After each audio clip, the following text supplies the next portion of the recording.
কাদের ফেরেশতারা কথা বলে না? আল্লাহ না করুক যদি হঠাৎ করে ডাইন দিকের ফেরেশতা বলে বন্ধু কেমন আছো, তখন কি আপনার অবস্থা? শহরে থাকবেন নাকি? ফতঙ্গা গিয়ে সাগরে ডুব দিয়ে বলবেন নিশ্চয় আমাকে একটা বড় জিনি ধরছে। কে কথা বলে? আমার আপনার কাঁধে দুইজন ফেরেশতা আছে, কিন্তু আমরা দেখি না। কিন্তু আল্লাহ পাক জিবরাইল ইসলামকে ডাক দিলেন, জিবরাইল, আল্লাহ হাজির, জিবরাইল আমার বন্ধুকে আমার দরবারে নিয়ে আসবো, এটা আমার ইচ্ছা। তুমি দাবারটা নিয়ে যাবে, দাবারটা নিয়ে যাওয়ার আগে তুমি জান্নাতে যাবে। বন্ধু কিভাবে আসবে আমার কাছে, তার পোশাক আমি আগেই তৈরি করে রেখেছি। আলহামদুলিল্লাহ। যাও তুমি বেহেশতে যাও, বেহেশতে গিয়ে আমার বন্ধুর পোশাকগুলি তুমি নিয়ে আসো এবং ডাইরেক্ট বন্ধুর কাছে যাবে। বন্ধুর কাছে গিয়ে তুমি সালাম করবে, তুমি সালাম দিয়ে আমি আল্লাহর সালাম আমার বন্ধুর কাছে পৌঁছেই দিবে। যেরকম শোনো, অন্যান্য নবীদের বেলায় আর আমার নবীর মধ্যে বেশ কম আছে কিনা? আরো জন আছে কিনা? এই সমনি থেকে কাফতাই পর্যন্ত এতটুকু বেশ কম? জিবরাইল ইসলাম বেহেশতে গেলেন আল্লাহর হুকুমে। যাবার পরে পোশাক নিলেন, দেখেন শাজরাতুল ইয়াকিন নামে বৃক্ষের গোড়ায় একটি বোরাক চোখের পানি ফেলে ফেলে কাঁদতেছে। বোরাক, জিবরাইল বলেন, বোরাক, এটা জান্নাত, এখানে কেউ কাঁদতে পারে না, এখানে কেউ দুঃখ থাকে না। তুমি বোরাক কেন জান্নাতের ভিতরে প্রবেশ করে তোমার চোখের মধ্যে আমি পানি দেখলাম। বোরাক কেঁদে কেঁদে বলে, জিবরাইল শোনেন, আমার মনে একটা বড় বিমার, আমার মনে একটা বড় আশা। কয় কি? আমার জীবনে যদি আমার রসুলকে যদি দেখি, আমি বোরাকের কোনো দুঃখ থাকবে না। জোরে বলুন সুবহানাল্লাহ। তো বোরাক চলো, রসুলকে আনার জন্য যাচ্ছে। বোরাককে নিয়ে আল্লাহর প্রিয় নবী মুহাম্মদ রাসূলুল্লাহ সাল্লাল্লাহু আলাইহি ইসলামের দরবারে জিবরাইল ইসলাম বোরাককে নিয়ে জান্নাত থেকে রসুল পাকের কাছে হাজির হলেন। মক্কা শরীফ, জোরে বলেন কোন শরীফ? আর একটু জোরে বলেন কোন শরীফ? সেখানে আপনাদের যাবার ইচ্ছা আছে কিনা? সেখানে গেলে কি গুনাহ হয় না? গুনাহ মাফ হয়। কেউ যদি আজকের দিনেও যদি এখান থেকে প্লেনে গিয়ে জিদ্দায় নেমে যদি কেউ মক্কা শরীফ ফজরের নামাজ পড়তে পারেন, আল্লাহ রসুল বলেন কেউ যদি মক্কা এসে খানে কাবায় এক ওয়াক্ত নামাজ পড়বে, আল্লাহ তাআলা তার আমলের মধ্যে সঙ্গে সঙ্গে 1,00,000 ওয়াক্ত নামাজের সওয়াব দিয়ে দিবে। কোথায়? মক্কা শরীফ। আর কেউ যদি আমি নবীর রওজা যেখানে মদিনা শরীফ, আমার রওজার সাথে যে মসজিদ, যে মসজিদের নাম মসজিদ নববী, ওই মসজিদে যদি কেউ এক ওয়াক্ত ফজরের নামাজ পড়ে, আল্লাহ তাআলা নিঃসন্দেহে আমার উম্মতের আমলের মধ্যে 50,000 ওয়াক্ত নামাজ পড়ার সওয়াব দিয়ে দিবে। জোরে বলুন সুবহানাল্লাহ।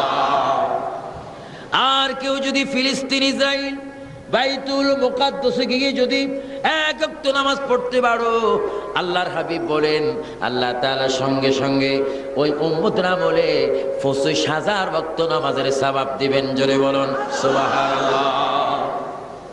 এই তিনটা মসজিদে নামাজ পড়লে সওয়াব কম না বেশি?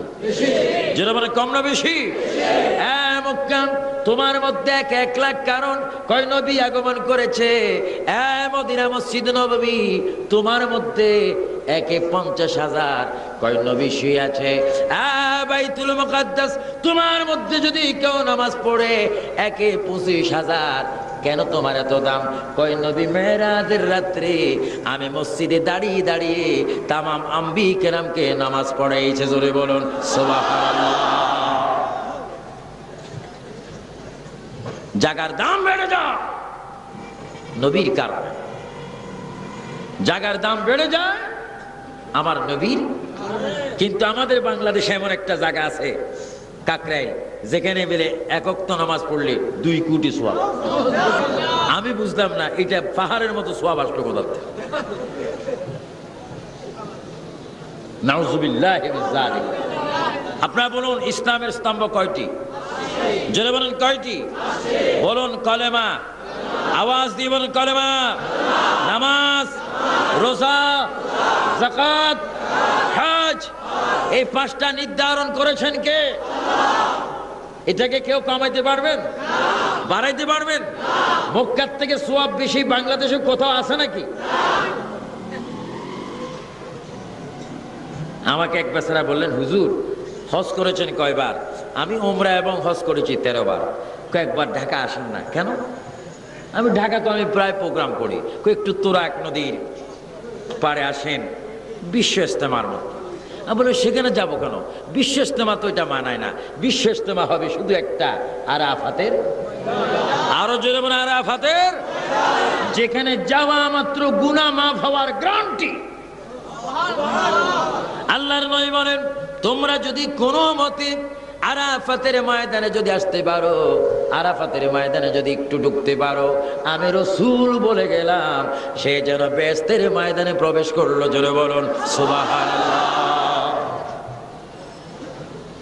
আমার ভাইয়ারা, তো মাঝে মাঝে অনেক কিছু শুনি, একটু খারাপ লাগে। যদি না বলি, শুধু মিষ্টি কথা বলি দাওয়াতের আশায়, আলকুনিয়ু মিনাল্লাহ। আমার শ্রোতা ভাইরা তো আমার সাথে কবর যাবেন না। আমি যদি সত্য কথা গোপন করি, জিহ্বা আগুনের কেসি দিয়ে টুকরা টুকরা করা হবে। দাওয়াত না হোক, মানুষ ভালো না বাসুক, আমার আর কেউ দরকার নাই। আমার রাসূল কবরে আছে কিনা? আরো জোরে বলে আছে কিনা? এই জন্য মাঝে মাঝে দুঃখ লাগে, মক্কার থেকে মদিনার থেকে সওয়াব বেশি বাংলাদেশও আছে নাকি?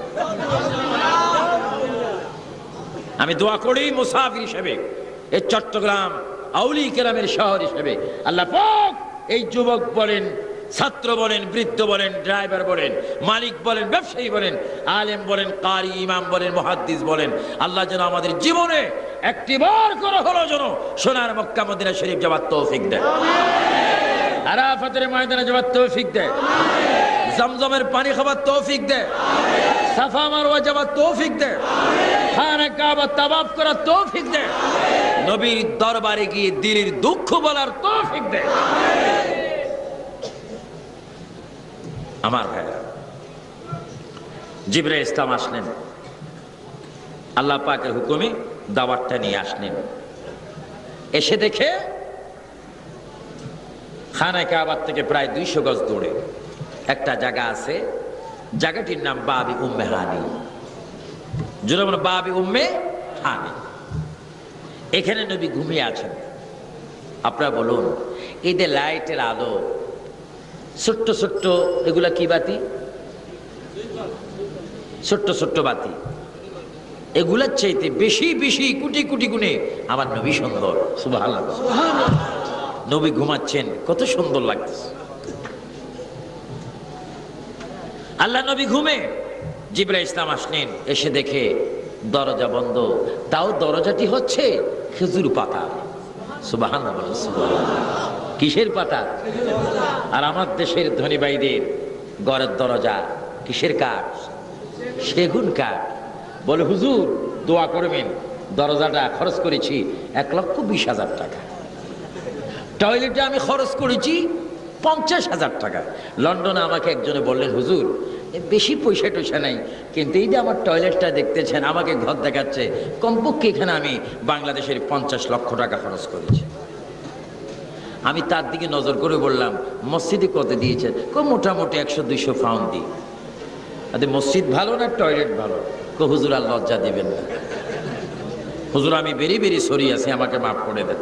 তা বলছি, আমাকে বুঝি দেখাচ্ছেন? মার কাছে মামুর বাড়ি কিচ্ছা মারতেছেন আপনি। এই কথা তো আমি বাংলাদেশে প্রকাশ করে দেবো। হুজুর তাহলে মসজিদে কত দিতাম? আমি বলছি 2 লাখ পাউন্ড দেবে, অর্থাৎ 2 কোটি টাকা। আলহামদুলিল্লাহ। সে একটা খ্রিস্টান গির্জা খরিদ করে, ব্রিটিশ সরকার থেকে খরিদ করে গির্জাকে ভেঙে একটা মসজিদ বানিয়েছেন। জোরে বলুন সুবহানাল্লাহ। বলুন দেখি হেদায়েতের মালিক কে? লুটন শহরে। আমার ভাইয়ারা, আমার নবী ঘুমাচ্ছেন, ঘরের দরজা কিসের? খেজুর পাতা। চাটাই খেজুর পাতা, মাথায় রেখেছেন এক টুকরা পাথর, বালুস। আল্লাহর প্রিয় নবী যদি ইচ্ছা করতেন, আল্লাহ আসমান পর্যন্ত আমার ঘরের দরজা তুমি কি করে দাও, হীরা দিয়ে মুক্তা দিয়ে সুন্দর করে সাজিয়ে দাও। আল্লাহ তা করতেন, আমার পাটিজা জান্নাতি বিছনা বানিয়ে দাও, আমার বাড়ি জান্নাত থেকে এনে দাও। এ নবী, জান্নাতের মালিক হওয়ার পরও খেজুর পাতার দরজার মধ্যে চাটাইয়ের মধ্যে আপনি ঘুমাচ্ছেন, বালিশ পাথর দিয়ে আপনি ঘুমাচ্ছেন। ইয়া রাসূলুল্লাহ, কেন আপনি এই কর্ম করলেন? আল্লাহর নবী চোখের পানি মোবারক ছেড়ে দিয়ে বলে, এ আমার সাহাবীরা শোনো, এ আমার সাহাবীরা শোনো, আমার অনেক উম্মত হবে, কোটি কোটি উম্মত, গরিব হবে, টাকা থাকবে না, বারিশ থাকবে না, সুন্দর দরের দরজা থাকবে না। এই জন্য আমি গরিবী সুরত ধারণ করলাম, আমার গরিব উম্মত যেন মন কষ্ট না আনে। জোরে বলুন সুবহানাল্লাহ। আমার ভাইয়েরা জোরে জোরে বলেন, আমার নবী উম্মতের পক্ষে ছিল কি ছিল না? এখনো আছে কি না? থাকবে কি থাকবে না? নবী উম্মত চায় কি চায় না? এবার আমরাও বলি, আমরাও নবী চাই কি চাই না? আমার ভাইয়েরা, জিবরাইল এসে ঘরের দরজা দাঁড়িয়ে বলতেছেন, আকাশের দিকে নজর করে বললেন, আল্লাহ তুমি কি আমাদের পাঠিয়েছো দাওয়াত দেওয়ার জন্য? দাওয়াতটা আমি কি করে দিই? রাসূলের ঘরের দরজা বন্ধ। আল্লাহ বলে, জিবরাইল বিসমিল্লাহির রহমানির রহিম বলো, ঘরের দরজা খুলে যাবে। আল্লাহ তাই করব। এবার ভিতরে প্রবেশ করব, করে কিভাবে তোমার নবীকে আমি ঘুম থেকে সজাগ করব। আল্লাহ পাক বলে, জিবরাইল শোনো, আমি তোমাকে আদব শিক্ষা দিচ্ছি। হ্যাঁ জিবরাইল, আমার বন্ধু ঘুমের মধ্যে তোমার জবান আমি ঠান্ডা করে তৈরি করেছি।